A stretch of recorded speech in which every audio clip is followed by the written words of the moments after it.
সকালে পূজা দিয়ে এসে আমরা সব দাদা ভাই মিলে বেলুন ফুলিয়ে গেট ও ঘর সাজিয়ে নিলাম। তারপর মাম্মামকে শাড়ি পরিয়ে সাজিয়ে নেওয়ার সময় মাম্মামের এতটাই ঘুম এসে গিয়েছিল যে সবাই মিলে ওকে তোলার জন্য রণযুদ্ধেই লেগে গিয়েছিল।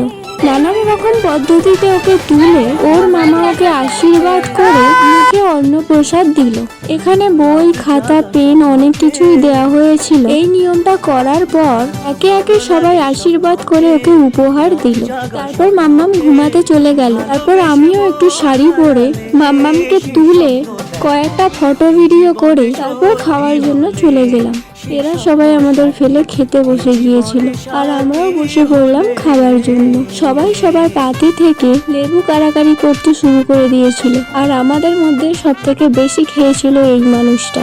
এই পর্যন্ত ব্লগ শেষ। পরের ব্লগে মামামের দুধ ভাত খাওয়ার ভিডিও দেবো। এখন সবাইকে টাটা।